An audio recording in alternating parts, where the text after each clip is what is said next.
It's my absolute pleasure to have our guest Max Noir join us, who's joining us from the African continent this evening. But looking at your CV, you kind of traveled to lots of interesting places. So Max, welcome to Building New Realities. Thanks so much. It's great to be here. Hey, thank you. Yes, a friend of ours, mutual contact, sort of put us in contact, and I had a look at, obviously what you've been up to, and really interesting work that you've been doing to date. So, I guess if we start with your work at FXG and really what your role was there and how it kind of led into your current position. Sure.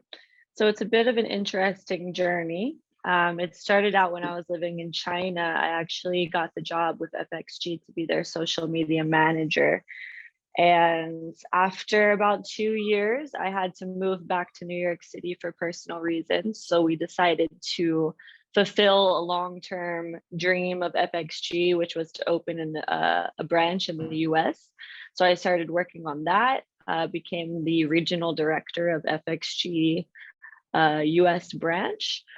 And then throughout COVID, I woke up one day and kind of realized I was losing my mind living in the middle of the forest in Pennsylvania. So I decided to get on a plane and go to Uganda. And long story short, I realized how much potential and need there is in pretty much every sector for immersive technology here. So I sort of just spearheaded the opening of a new branch in Uganda, and that's where I'm at now. So mostly business development focused in Uganda. And FXG originally are a Chinese company? Yes, yeah, we're based in Hangzhou, China. And what took you out to China originally? Because obviously you went out there before you started working with FXG. What was the path to head over there? Yeah, I was a student. I was in university. Third and fourth year I was studying there. All right, okay, so it was like a natural evolution of your course kind of put you over there.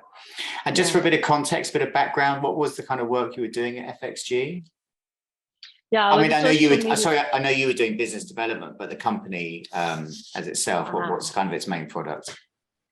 Yeah, so our main product is virtual reality content creation in the terms of 360 video. That's what we mainly do. So we have proprietary cameras, 360 cameras, 180 cameras, also proprietary stitching and post-production softwares.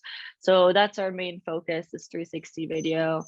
And then occasionally we do VR app development, AR app development. And then we also have a volumetric capture studio, which is like basically our playground. And then lastly, we help international XR companies, whether it's an indie developer of a game or it's a full-on hardware manufacturer. We help them enter the Chinese market and kind of, anything that they need in order to sell their product to that side of the world. So originally FXG sort of came from the hardware side then, if they were building their own 360 cameras and obviously software if they were building their own stitching tech as well. Yes. What's the volumetric rig like to play with? Oh gosh. I can't speak so much on that because unfortunately they built that after I left China, so I've never gotten to have fun, but they do mostly outside in using Sony, what model? Sony, I want to say RX, something like that. Model cameras to do volcop. So that's basically the extent of my knowledge there. Yeah, there's quite a lot of interesting stuff having with volumetric. One of the projects we've been working on is like a sort of social immersive sports place, and looking at doing some volumetric capture around kind of combat sports because they're a good size for it. They're like in a 4 meter by 4 meter ring. Rather than trying to do volumetric capture at very big spaces, and the need for lots of AI to fill in on the occlusion, because obviously with combat sports there's lots of overlapping and bits like that. So yeah, sure. An interesting area. And I also note, as well as working at FXG, you're working with some local talent in Uganda. Beanie Gunter and Gun Talk. Yes. That sounds fun. It's very fun, very exciting. Yeah, so Beanie Gunter, he's one of the most prominent Ugandan musicians focusing on dancehall music. So he's also quite popular in Jamaica. For those who don't know, dancehall is like one of the biggest genres of music born out of Jamaica. So he's kind of doing something very different than typical Ugandan popular music. Um, Gun Talk is the name that he's sort of branded to the community of people who he has, who follow his music, who follow his journey. And it's also the name of his official company, where we're bringing in tons of different types of businesses and including different sectors of everything to both strengthen his community around the music, but also he's very interested in business, entrepreneurship, agriculture, fashion. So we're basically trying to grow his brand to supersede music in every possible way. Cool. Well, let's talk about your business interest or your exposure to the commercial world in Uganda. And it was FXG that took you over there. And then, yeah, tell me a little bit about, your XR journey and perhaps the XR journey that you're currently experiencing in Uganda. Sure. So should I start before Uganda? Yeah. Lead us, Okay, take us on cool. a journey. Yeah, cool. So trying to calculate how many years back this was, which is kind of, I feel like I've lost the ability to keep track of time, but let me say 6 to 7 years ago, I was studying in Italy, and I randomly would kind of receive the opportunity to take an augmented reality course back when it was like still very, AR was something no one really knew about mostly, and a lot of it was just like simple image targets and image tracking, and it wasn't so much like software development as much yet. So it was just using like a image tracking application on my smartphone. But I took the class and I just like fell in love with AR. It was my introduction, and then I made like an AR book. And next year, I ended up in China for my next year of university. While I was there, we had the opportunity to hold a student's art exhibition, which was very exciting for me. So I made a bunch of what I like to call Harry Potter portraits.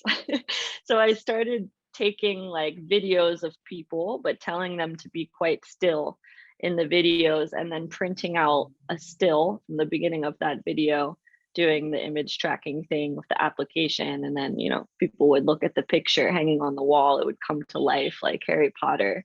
Mm-hmm.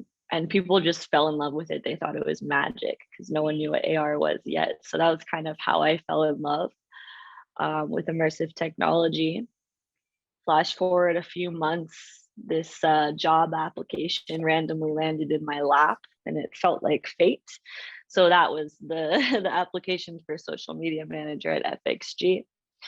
So I've kind of already taken you on my FXG journey. I came to Uganda on my own, totally irrelevant to FXG. It was during lockdown. My business development in the States was incredibly stunted, as it was for most people. And I was like, I can do my meetings from anywhere. I can't meet anyone, so might as well go to Uganda. I met a lot of Ugandan and East African people while I was in China. It was like most of my community, to my surprise, ended up being East Africans, which is not what I expected, but that's what it ended up being like. So Uganda became very, very high on my radar and like list of places to go. So I ended up going to Uganda. It was supposed to be a 1-month vacation. I was going to go on safaris, see where my friends come from. And about 3 weeks into that journey, my friend who used to work with me in China at the VR company, but he's Ugandan, we were sitting down together, and he basically told me, like, I wish I could still work in virtual reality, but it's just not here yet. There are no jobs. So I was like, okay, well, I'm here for 1 more week. So what can we do that's small that could maybe help a little bit? So that day I tweeted, asking the XR community if anyone could donate extra headsets, VR headsets, AR headsets that they weren't utilizing to artists and developers here in Uganda. And, we were expecting to maybe get like 3, but it ended up kind of exploding. And we ended up getting like around 50 plus VR, AR, MR, like every generation from like DK1 headset all the way up to like a Quest 2 HoloLens, like the whole thing. Then companies like UNICEF, Snapchat, like started reaching out to me asking like, how can we support? And so that day it became very clear to me that I couldn't leave in a week. So I canceled my flight, and I've been here for a year, a little bit over a year now, trying my very best to build an XR ecosystem literally from the ground up. Wow, single-handed mission. That's great to I have hear. some small help, but I could use more. Yeah. What a great story. So initially you were drawn out there because your friends were out there, like the people you'd met on your travels and work and gravitated to all came from Uganda. Well, what a great reason to go traveling, right? To somewhere that's a bit unknown, but you kind of know you've got friends there. Really exciting space. That's really, lovely evolution, and good to see that the outreach helped. I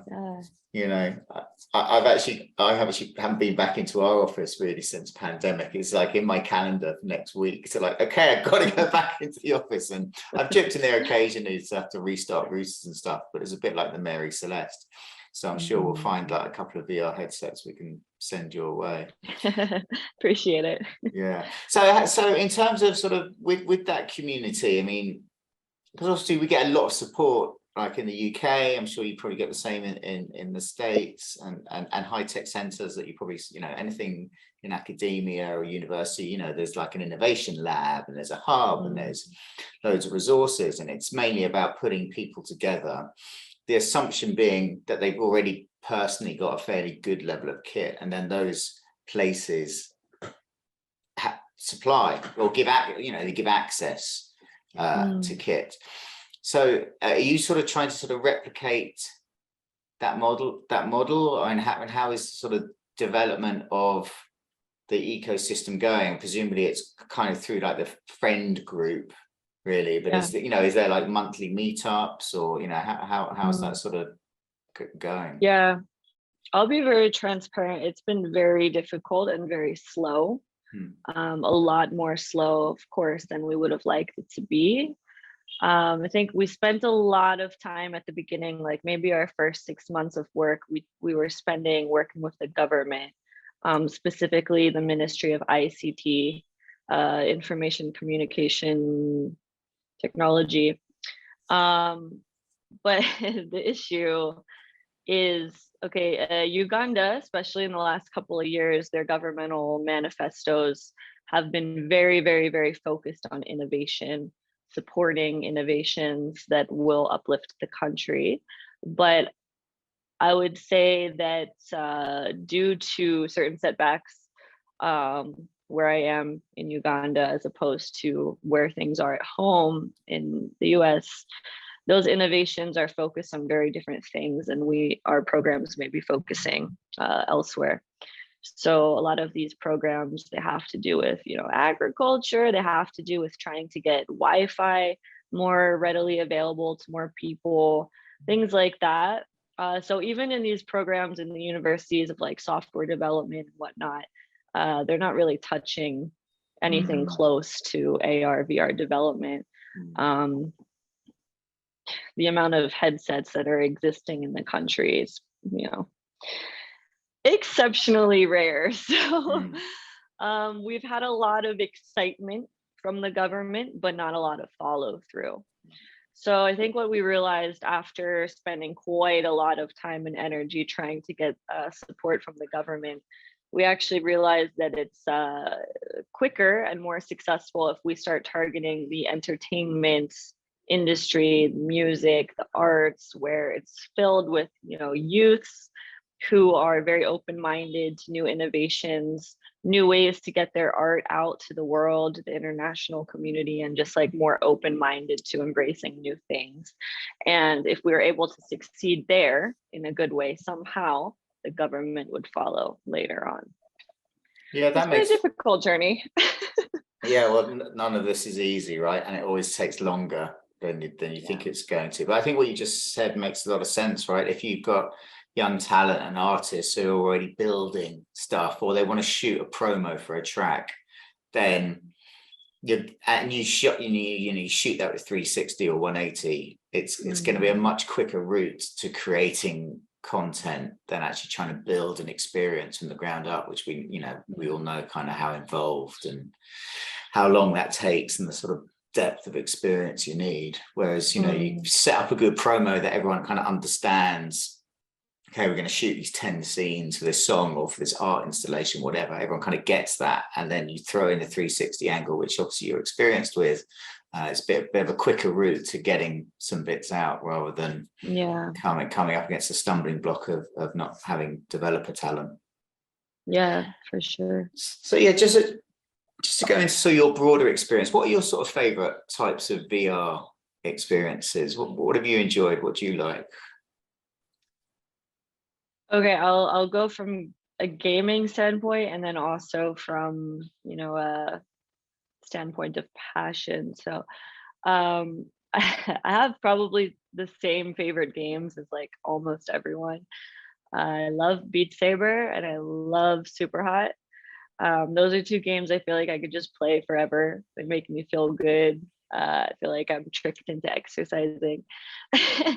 But I'm also someone who really enjoys experiences that are related to social impact, especially experiences that enable me to maybe see a perspective that is impossible for me to see, something that puts me in different person's world and tells a story. So those story oriented experiences that kind of get you to think in new ways that might otherwise be hard for you to think in. And do any of those particularly leap out of the sort of latter category that you've really enjoyed? Yeah, I really enjoyed Traveling While Black. Mm-hmm. That was a really important one. And then Sutu, I'm failing to remember who else was on that project, but I know Sutu was involved. What was the name of it? I'm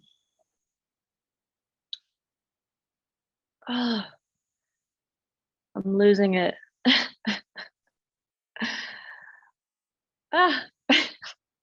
I've lost the name of it, so I'll stick with Traveling While Black. Stick with that one. Yeah, let's stick with that one.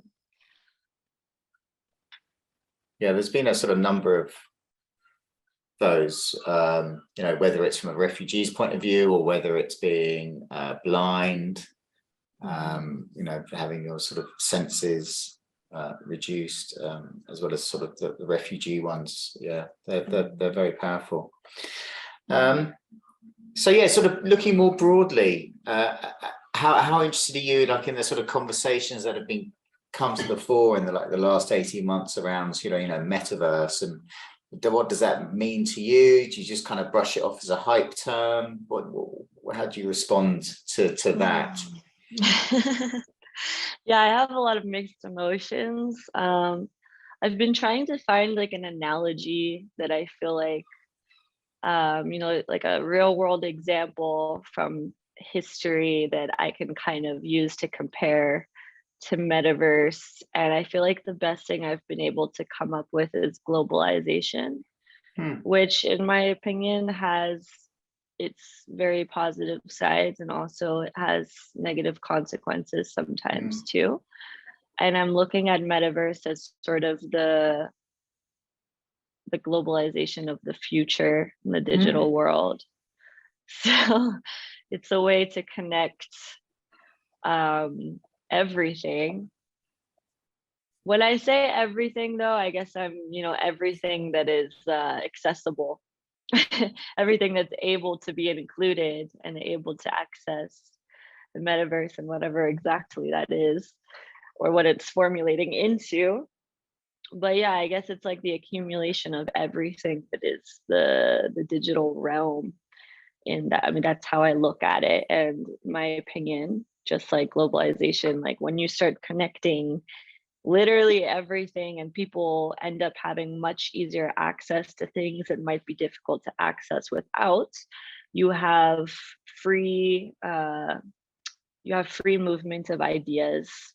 You have people broadening perspectives, which brings probably faster and stronger innovations, the ability to learn. But then, of course, it can also have its negative ramifications depending on how people decide to use it and what ideas they decide that they want to spread. I think that's a really nice touch, is looking at it with the sort of scale and impact of a term like globalization, but the key phrase is unintended consequences, right? Because human nature is just like to run at everything like, woo, this is amazing. And then without thinking about it and just like do. Unintended consequences is sort of the byline of the human experience. I've been sort of reflecting on it a little bit, and there's another word with a double T, METTA, meta, which sort of generally means like kindness or doing well. It's like a sort of meditation thing. And the metaverse with two T's, right, is like the sort of sounds good. It's the much less glamorous, exciting, tech orientated, but it's a really, I really like it as a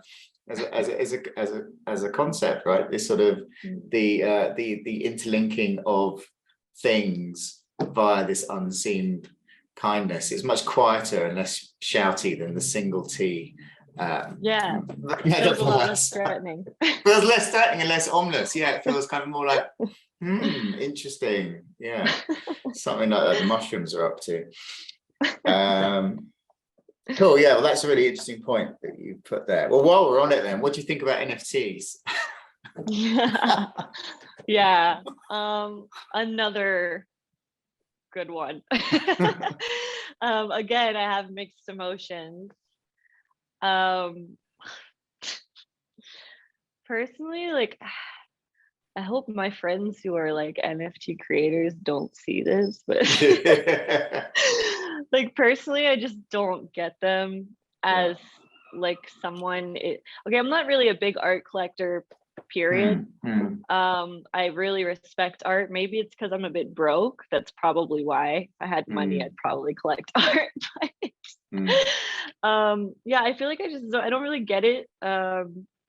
I've still failed after all of these years of like working in the industry to really understand why I would want to own a digital artwork outside of making money and like, you know, trading it. Yeah, there's like the speculation angle, which is like, okay, some people buy art for commercial speculative reasons, and that's one reason. That's never put as the number one reason, you know. Right. It's art. Yeah, it's art, man. Like my art, I want it to be like in my home. Yeah. And not in my hard drive. Yeah. So, I've definitely failed to understand it from that point outside of the standpoint of like investment. But you know, if it's just about investment, I would much rather buy like that makes real sense, estate. Right? Yeah, you understand it if someone's going to do say it's for speculative financial investment. Okay, cool. Right. I think you've answered what you think about NFTs.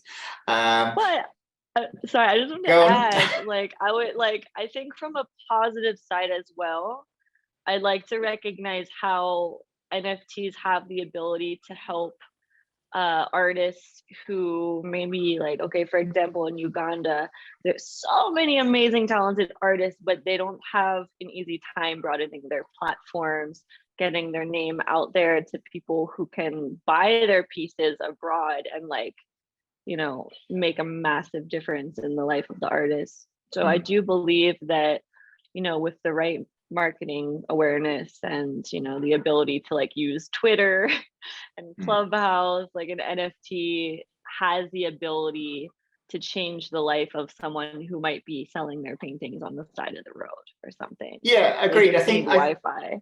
I think for people who are talented artists and who are creating, then fantastic, right? Because if you're an artist and you can make that stuff, and you then have the ability to, if you want, to get involved in the sort of the selling process, which, you know, requires effort and is sort of Twitter and social media channel based, then, you know, all power to you. I think giving people that you just described, sort of, you know, very talented artists who are finding difficult to get a foothold, it's another channel, but on a global scale, which is exciting, you know, because there are incredibly talented artists who don't get the props they deserve, or, you know, they might get in a gallery for a bit and then get booted.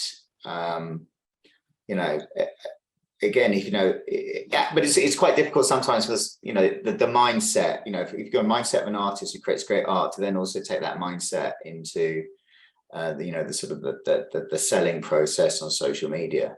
But it'll work for some people. So I think, empowering artists is really great. I mean, one of the terms you hear sort of thrown around is like the utility, which just seems to be a nonsense, doesn't it? I've seen, you know, a couple of months ago, I don't know if it was South by Southwest, and it was like, okay, here's the utility. It's the after party with Paris Hilton. It's like, Jesus, you know, shoot me now.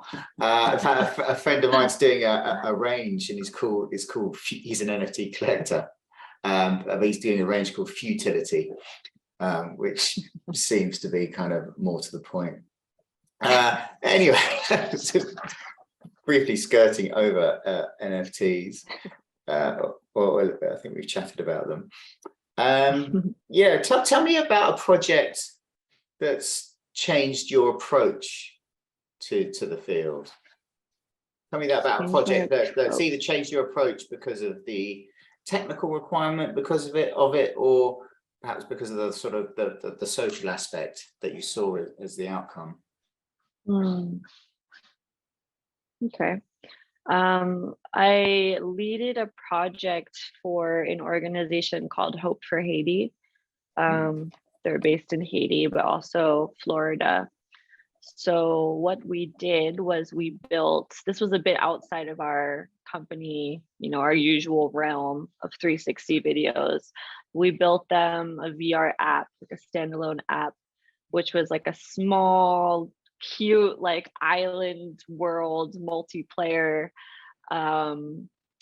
little mini Haiti, where we created a schoolhouse that was like directly replicated after the blueprints of a real school that the organization had built. And, you know, we made a little island available for exploration with a waterfall that's famous in Haiti, and, you know, lots of cute animals. And it was a very sweet app. And we also incorporated NFTs. This was, I think last summer was when we launched this. So we got a bunch of NFT artists involved who donated artworks. So we had 3 classrooms in the schoolhouse. So the first classroom was meant for like kind of a speech room. So we held a couple of like public meetups. So we would usually start in that first classroom, and then Hope for Haiti staff would kind of give like an overview of the organization, the projects that they're currently trying to fund. Classroom 2 is kind of like a gallery of Hope for Haiti's work with information about their different programs, things like that. And then the third classroom was an NFT gallery that was full of the pieces that were donated. So this was interesting. It was like in my opinion, it was a very fresh take on how to utilize the metaverse for perhaps it was the double T metaverse though. It's the METTA. Yeah, let's go with that one. The metaverse. Yeah. For social impact and raising awareness, and also an interesting way to utilize NFTs for social impact as well. So it was this thing that transported, from Twitter Spaces auctions into like an actual virtual reality application where we had meetups. And that, yeah, I would say like that changed my perspectives on how like NGOs, nonprofits, and organizations like that can kind of involve themselves more in the metaverse. Because I mean, we always talk about VR as like the empathy machine, which is kind of annoying, but honestly, like I'm really for it, and I really like agree with it when real research is put in to a project. So the ability to kind of put someone inside of a space that would be very hard, or it would just be way too many steps for us to put them into that space in real life, trying to activate them to get involved in a project or to donate funds to something important. That was sort of like a new style of use case that I was. And how did you technically execute that? Was it standalone app, or did you build? It was a standalone app. Right, that you guys built up from the ground up, or did you use another existing platform? Okay. Yeah, ground up. It's on SideQuest. Go get it. All right, I'm going to have a look for that. What's it called? Hope for Haiti. Hope for Haiti on SideQuest. All right, cool. Yeah, and as a result, what's his name? What's blanking on so much today? What's that big investor, one of the richest investors in the world, who always gives advice on making investments? Bill Gates. No. Warren Buffett. Yes.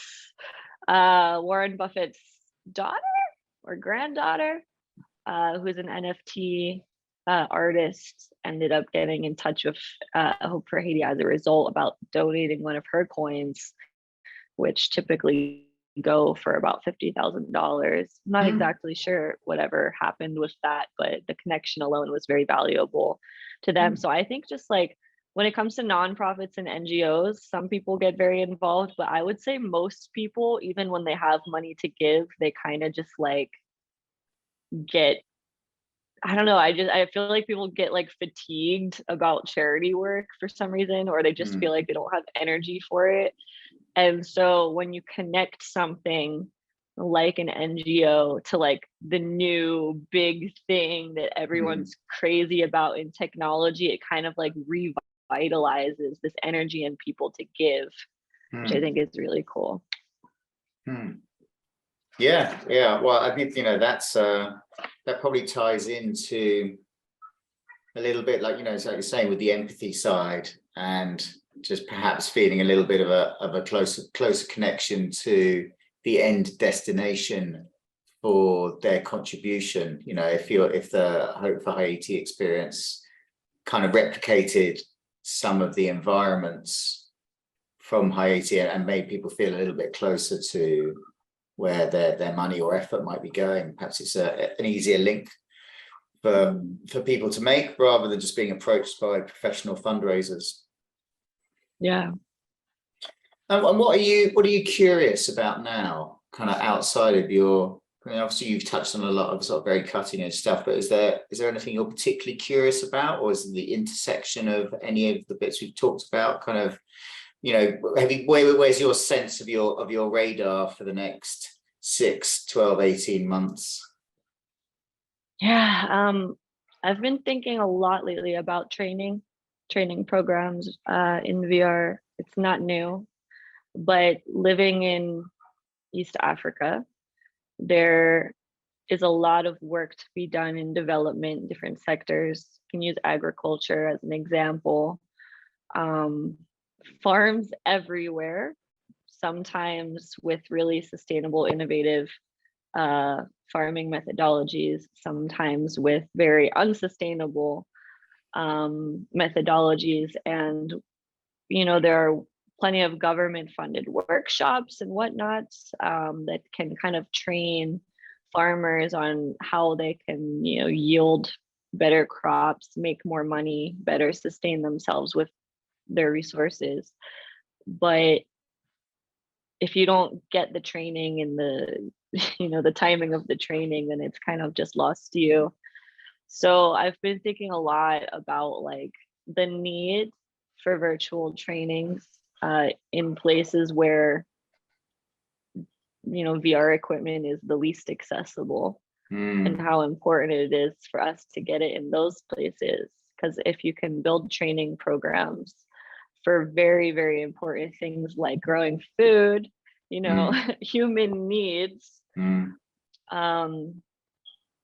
you don't have to keep paying trainers over and over again to come train, and then the efficiency gets boosted because the people get to actually try what they're learning to do instead of doing classroom style, memorize, figure it out on your own later style of teaching, which we all know is not very effective, but giving them the hands-on version, and enabling them to do it as many times as they need to until they really get it. So that's where my head's been at. Especially Uganda, like they discovered a ton of oil, and then they all like very recently, I think in the last couple of years, so they're in the process of building like a massive oil refinery, which is pretty new for Uganda. And then they also recently legalized medical marijuana for export only. Which is kind of funny, but like will make them a ton of money, which is great. But those two things are happening kind of at the same time, which is going to dramatically boost the Ugandan economy. And I've just been like racking my brain about how great it would be if they incorporated VR training programs into both of those new projects, how much more efficient everything could be. So. Well, I guess the oil refinery one's always going to be driven by, some big petroleum company, right? It sounds like you've got a mix of like, that's like very typical corporate stuff. Like the cannabis farms could be more kind of mid-sized business, but then you've got the other kind of issue of just teaching people how to farm more effectively, and whether that's how to do irrigation or plant crops or, whatever it is. It feels like you can have really big impact on that one, but of course it's getting devices to the people. You still got to do some kind of like, official training program, and support to follow up. Whereas if there's oil and a big refinery involved, whoever's involved with that, will make, maybe take care of it, or maybe use VR. That will be their choice. That sounds like just trying to negotiate a normal kind of corporate training deal, but the mid-size and the individuals, like the small holdings, if you could make small holdings more efficient in terms of their growing practices, that would be really rewarding. And I'm sure there's kind of like 5, 6, 7 key things, right, which would be irrigation or planting depths, I'm not, or whatever it is that would be interesting to help with. Okay, cool. So sort of shifting a little bit into a sort of more socially, although we've been talking about a lot of social stuff. If you could have a billboard with any message written on it, what would that be?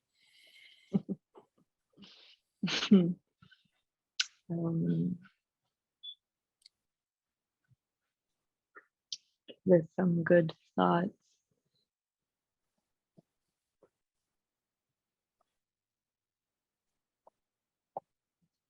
Yeah, well, kind of.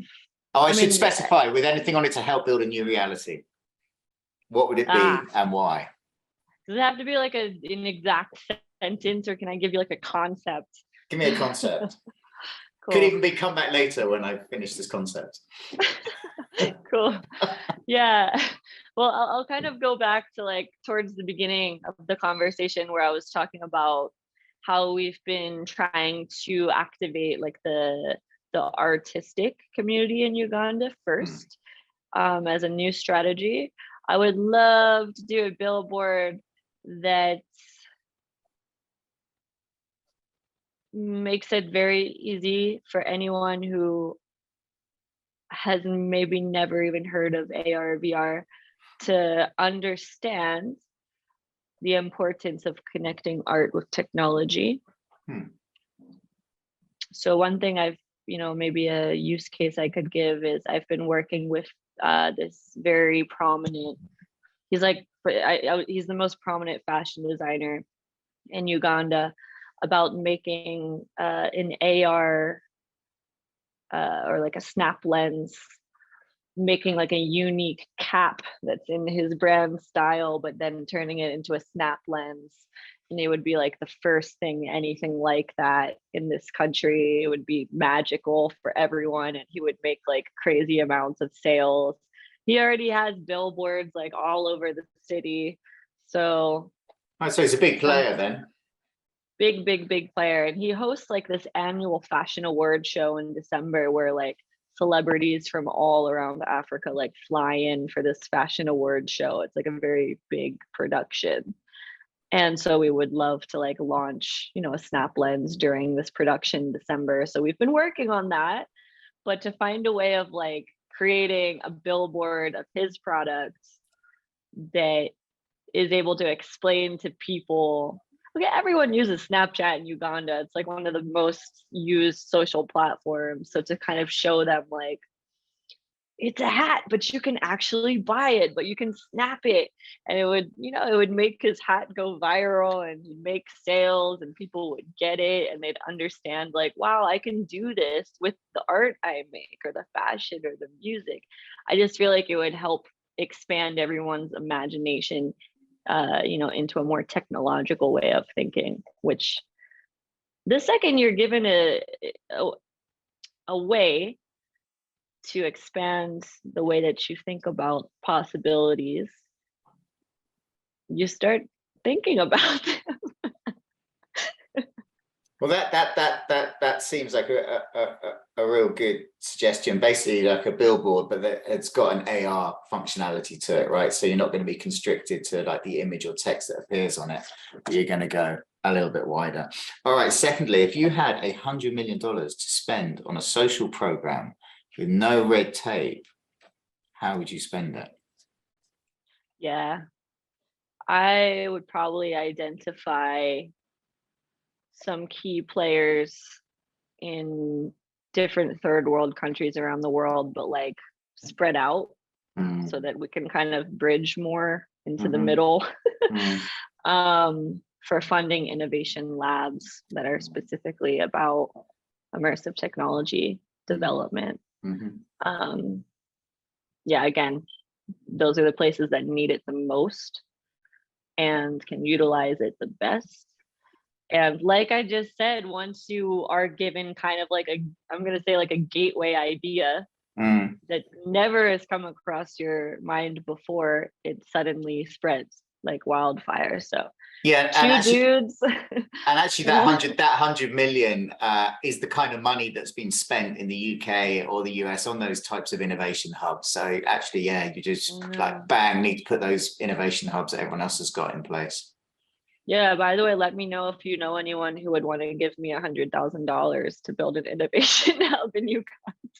Well, I keep my eye open because on the Innovate UK funding, they quite often come up with outreach, with other countries. They just had one with South Korea, so if one comes up for Africa, it's the kind of thing, they're looking for the right applications. Sweet.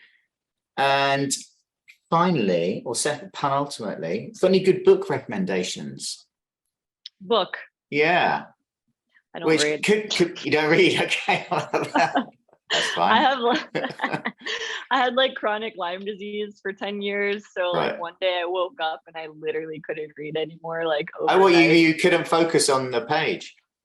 No, it was like I had cognitive decline disorder. As a result, I lost 21 IQ points overnight, and I would like read the same sentence like 100 times and still not retain it. So right. So reading's I'm cured now, but yeah, I actually got cured of the disease after 10 years, but like kind of just forgot about reading. Yeah. As a result. That makes sense. When did you get cured of that? When did that resolve itself?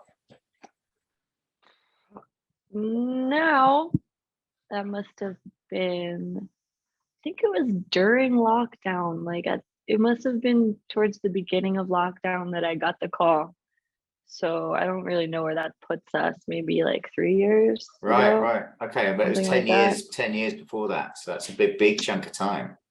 Yeah, during my Yeah. most developmental years. Yeah. I'm glad to hear that's resolved. That sounds like an entirely other conversation about the challenges of that.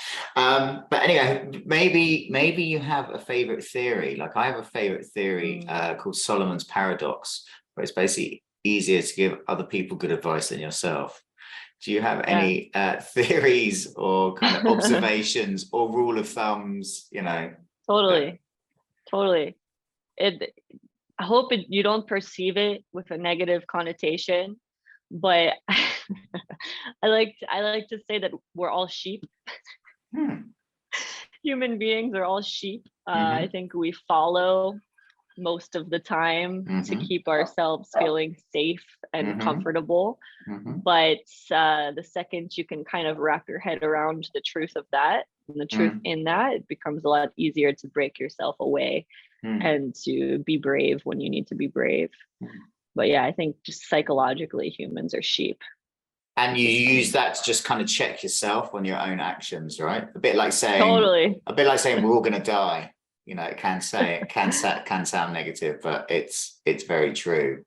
And Yeah, it's like, I mean, when you think about like bullying and like, bystanders, it's like, 100 people in a crowd can be watching something terrible or like violence going down and no one does a thing. But a second one person decides to not be a sheep, mm, that's when 50 more people mm, jump in. But it always takes that first person to kind of break the sheepness. mm. So don't be a sheep, or only be a sheep when it's healthy. Be a healthy sheep. Healthy sheep. Be a shepherd. Well, on that note of interesting topics that we have covered this evening, it's been my pleasure to chat with you, Max. Thank you for your time and all the best with your work that you're doing in Uganda and helping to develop and kickstart the XR scene over there, and obviously everything that you're doing with fashion, helping to push that forward as well. It's been really lovely to chat to you.